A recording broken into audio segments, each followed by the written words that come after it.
Amém, querido irmão e querida irmã. Vamos agora para a nossa aula que vai abordar o capítulo 2 e o capítulo 3 do livro do Apocalipse. E essa aula ela aborda justamente as 7 igrejas da Ásia Menor, onde hoje é a Turquia, onde nós conhecemos como a Turquia, ali onde abrangia a igreja de Éfeso, Esmirna, Pérgamo, Tiatira, Sardes, Filadélfia e Laodiceia.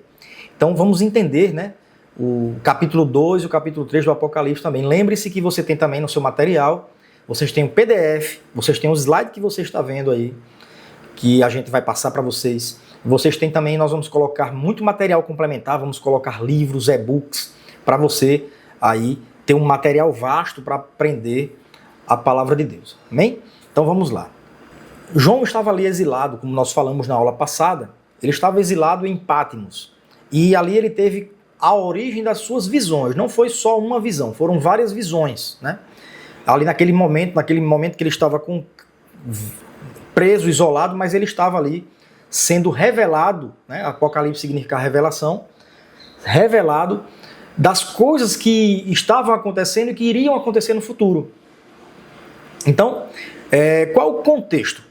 Ele foi escrito pelo apóstolo João, exilado na ilha de Patmos por causa da palavra de Deus, é o que a Bíblia diz, e do testemunho de Jesus. O momento nós já falamos também, ano 95, em um período de crescente pressão imperial e perseguição cristã. Então ele diz, o que vês, escreve no livro e envia às 7 igrejas. As cartas não eram apenas advertências locais, mas uma encíclica circular destinada e lida por todas as congregações. Então, apesar de o livro do Apocalipse estar originalmente destinado a 7 igrejas, que nós já citamos aqui, Éfeso, Esmirna, Pérgamo, Tiatira, Sardes, Filadélfia e Laodiceia, serve também para todas as igrejas.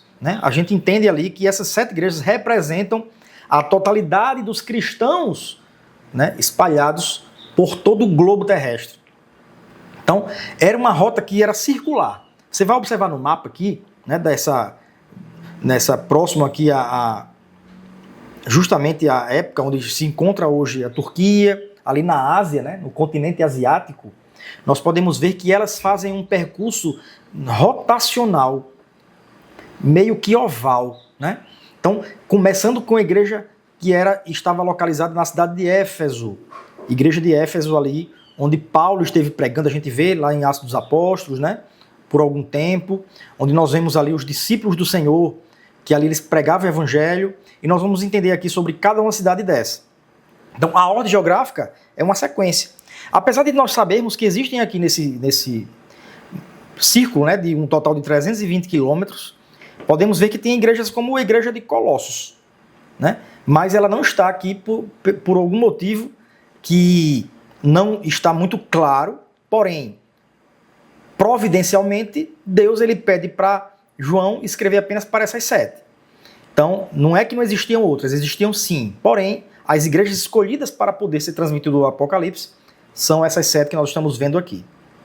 Então, primeiramente, nós vamos estudar sobre a igreja de Éfeso, que era uma metrópole. Éfeso era uma cidade grande, que era considerada como uma metrópole. Ele diz, aquele que tem as 7 estrelas na sua destra, que são os 7 pastores, os 7 anjos, os 7 líderes. Chamo pastor porque a gente sabe que hoje o líder de uma igreja é mais conhecidamente chamado de pastor. Porém, eles na época eram os líderes das igrejas, os anciãos das igrejas. E qual era o contexto histórico? Éfeso era a cidade mais importante da Ásia Menor, guardiã do templo de Ártemis. Ártemis é uma deusa de origem grega, que é a mesma deusa Diana romana. Então, Diana para os romanos, Ártemis para os gregos. E ali era um templo gigantesco. Nós podemos ver que eram os historiadores, a gente vê hoje nos livros, que eram pilares, 127 pilares. E esses pilares eles tinham 18 metros ali de altura. Então era um templo gigantesco que era dedicado a essa deusa, a deusa Diana ou Ártemis. E ali também era um centro comercial. Éfeso, a igreja que estava lá em Éfeso, era uma cidade comercial, ela era uma cidade bastante ativa no comércio da época. Então, podemos ver que João ele começa a ver ali o elogio à igreja. Conheça as tuas obras, o teu trabalho e a tua paciência. E ali podemos ver também, não toleram homens maus e testaram falsos apóstolos, uma igreja doutrinariamente sólida e ativa. Então nós podemos ver que as 7 igrejas, elas têm uma certa...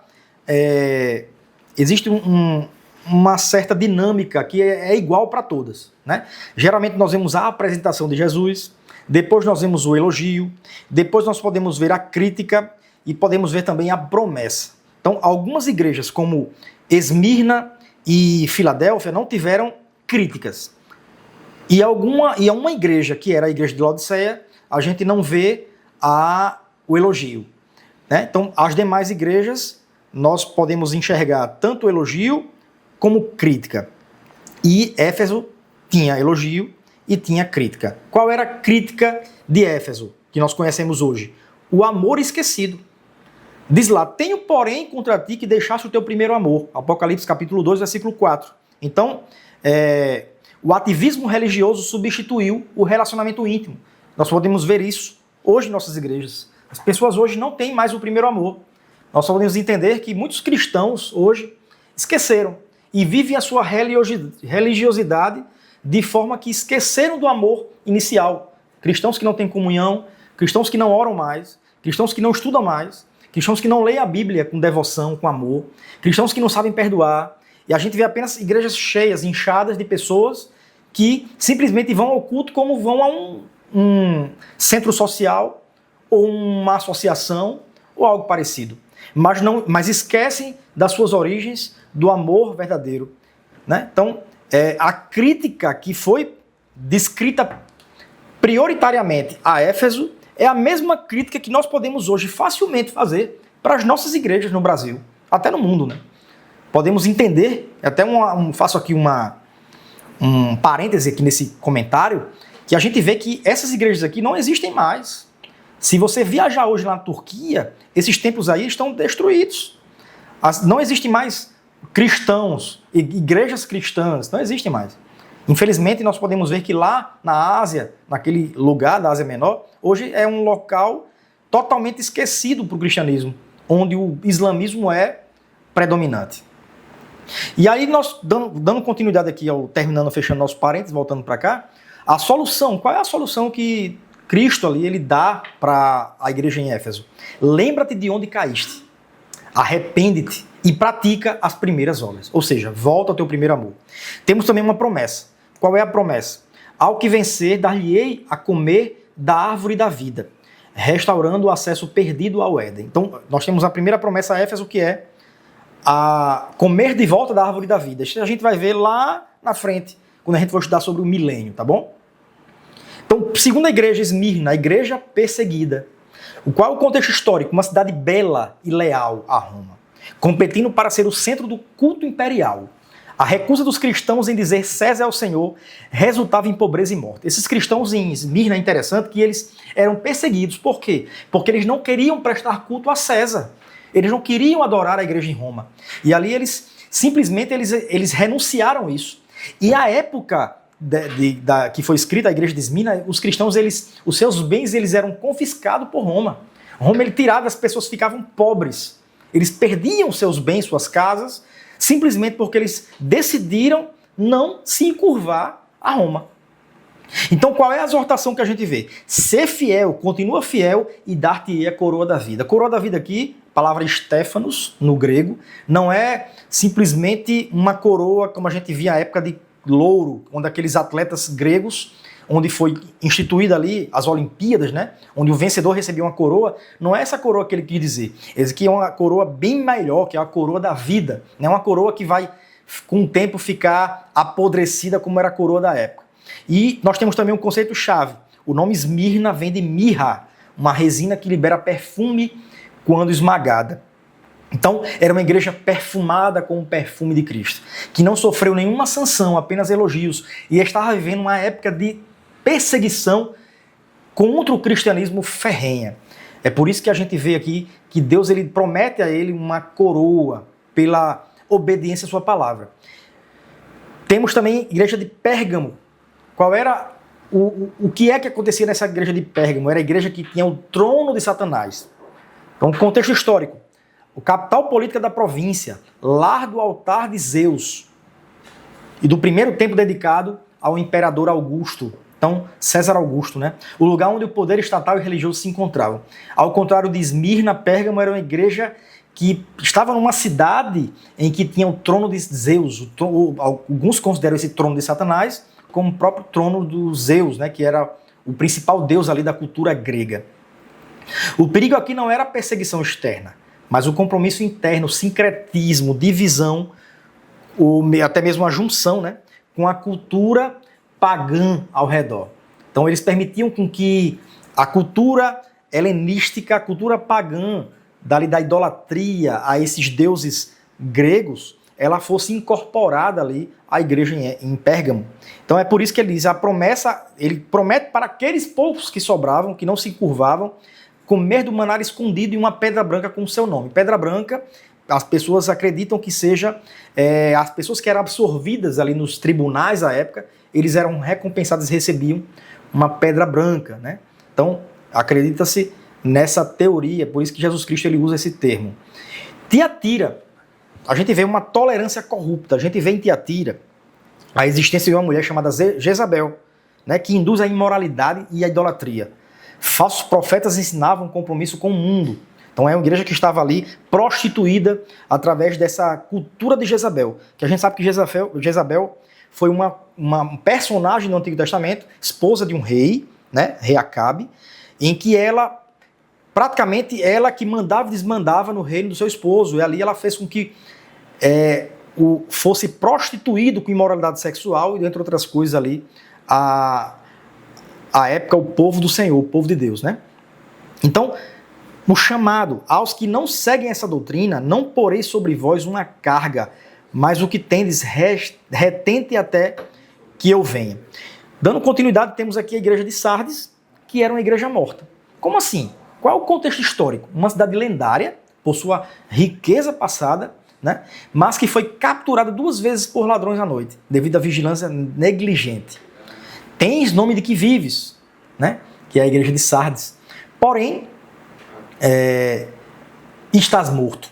Então, as obras estão incompletas diante de Deus. Sê vigilante, Sardes. Se não vigiares, virei sobre ti como um ladrão. Né? E qual é a promessa? Vestes brancas para os dignos. Então, Sardes era uma igreja que era considerada como uma igreja morta. Não era uma igreja viva, uma igreja proativa. Não, era uma igreja que estava morta, precisando de uma mexida de Deus para que ela pudesse se reavivar. Ela estava morta. Dando continuidade aqui, nós temos a próxima igreja, que é uma igreja que não sofre nenhuma crítica. É a igreja de Filadélfia, que significava ali o amor fraternal, igreja fiel, né? Então temos ali uma igreja que praticava a fidelidade, o amor verdadeiro. Então, ela era situada em uma região vulcânica, onde passava por terremotos frequentes, e o povo via com medo da estabilidade, e aí Deus fala para ele, pus diante de ti uma porta aberta. Porta aberta significa evangelismo. Nesse contexto bíblico aqui, porta aberta significa, coloquei para vocês aí o evangelismo. Era uma igreja que evangelizava, uma igreja que pregava, uma igreja que era testemunho para as outras que estavam ao redor dela. Né? Tens pouca força, mas guardaste a minha palavra. Ou seja, uma igreja que estava ali vivendo problemas de catástrofes naturais, como terremotos, né? Estabilidade ali geográfica, porém, com essa pouca força, ela guardava a palavra do Senhor e conseguia ali testemunhar, ser testemunha para as demais igrejas. A quem vencer, eu farei coluna no templo do meu Deus. Ou seja, terremoto tem a ver com coluna, que coluna não estiver bem estruturada, ela cai, ela desaba, né? Mas ali, a que vencer, ele, ao invés de ser uma coluna que vai cair com um terremoto, vai ser a coluna do Deus vivo. Então veja só como esses trocadilhos, eles existem aqui no livro do Apocalipse, né? Essas palavras, esses trocadilhos, eles são frequentes aqui na linguagem apocalíptica de João. Então, a quem venceu, eu farei coluna do templo do meu Deus, e dali nunca mais sairá. E por último, nós temos aqui a igreja de Laodiceia, que essa igreja, dentre as 7, é a igreja que mais sofreu críticas e não teve nenhum elogio. Observe que Laodiceia era considerada como uma igreja morna. A Laodiceia, ela tinha algumas nuances que fazia com que essa igreja fosse uma igreja próspera. Por exemplo, era uma igreja que tinha a lã negra, a lã de ovelhas negras, onde era muito caro na época. Era uma igreja que vendia colírios para pessoas que tinham problemas de vista, oculares. E ali ela produzia esse colírio. Era uma cidade que tinha um comércio bastante rico. E ali ele dizia, rico sou, estou enriquecido e de nada tenho falta. Né? Então a gente vê que eles, inclusive, eles passam por um terremoto, assim como Sardes, por Filadélfia, como ali ela estava próximo, mas ela se recusou a receber a ajuda do governo. Veja só como era uma cidade rica, ao ponto de não querer nem a ajuda do governo, do governo romano. Era uma cidade independente. Né? E Jesus Cristo ele fala, apesar disso tudo, tu és pobre, ou seja, veja mais um trocadilho aí nesse texto, né? Tu és cega. Como é que pode uma cidade que produz colírio ser cega, né? Como é que pode uma cidade que produz a lã negra, roupas caras, produção de roupas caras, e está nua, pobre, cego e nu? Então veja só que para Deus não importa as posses, né? Para Deus não importa as suas condições materiais. Isso para Deus não é nada, né? Então a preocupação primária de Cristo era com relação à vida espiritual ali da igreja de Laodiceia. E qual é o conselho que nós damos ali para Laodiceia? Comprar de Jesus o verdadeiro ouro, fé provada, vestes brancas e colírio. Então qual é o significado aqui para a gente poder fechar a nossa aula? O significado de morno. A gente vê que Laodiceia, ela ficava ali entre Hierápolis e ali Colossos, né? Então, a água que abastecia ali, que passava por aqueles dutos, quando saíam das águas termais ali de Hierápolis, elas desciam ali na geografia por Laodiceia e chegavam ali mornas em Laodiceia, né? Então, veja só que a cidade de Laodiceia, ela não tinha aquela água gelada e também não tinha água quente. A água que as pessoas tomavam ali era uma água morna. E você sabe que se você tomar uma água morna, você tem náusea. E além disso, ainda tinham componentes químicos naquela água que faziam com que causasse ânsia de vômito aqui naquelas pessoas. Então, essas águas que abasteciam, Jesus pega essa metáfora, né, essa comparação, e traz para a nossa vida, que a gente não pode ser nem quente, aliás, não pode ser morno, ou quente ou frio. Ou é ou não é, né? Então, qual é a lição? Jesus não está impedindo por temperatura espiritual, emoção, mas por utilidade. Ele prefere que sejam úteis, curando ou refrescando, do que complacentes ou inúteis para o reino. Então, essa é a observação que a gente tem para fazer aqui. Nós temos aqui nos slides, né? Igreja de Éfeso, Esmirna, Pérgamo, Tiatira, Sardes, Filadélfia e Laodiceia. Temos aqui os resumos. Éfeso, obras excelentes, mas sem amor. Esmirna, sofredora e pobre, mas rica espiritualmente. Pérgamo, fiel no nome, mas tolera heresias. Tiatira, amor e fé, mas tolera imoralidade, que era a igreja que tinha ali a Jezabel. Sardes, reputação de vida, realidade de morte. Filadélfia, pouca força, fraca pelos terremotos, mas fiel e sem nenhuma crítica. E Laodiceia, muito rica materialmente, porém miserável espiritualmente. Deus chama o vencedor. Para todas as 7 cartas terminam com uma promessa: ao que vencer, ao que vencer, ao que vencer. Vigilância, a igreja deve estar atenta. Intimidade, as obras sem amor são vazias. Riqueza sem dependência de Deus é pobreza. E perseverança, a fidelidade custa caro, mas a recompensa, ela é eterna. Quem tem ouvidos, ouça o que o Espírito diz às igrejas. As cartas não foram escritas apenas para cidades antigas, como aquelas da Turquia, mas servem como um espelho perpétuo para mim e para você, para podermos ver como é que está a nossa vida hoje na igreja. Então, para nós, para indivíduos e para todas as eras, não só para aquela era. Então, qual dessas 7 igrejas melhor descreve a sua realidade hoje? Fica essa reflexão para a tua vida. Amém? Então, que Deus te abençoe, meu querido, e vamos terminar essa aula agora para seguirmos para a próxima. Amém.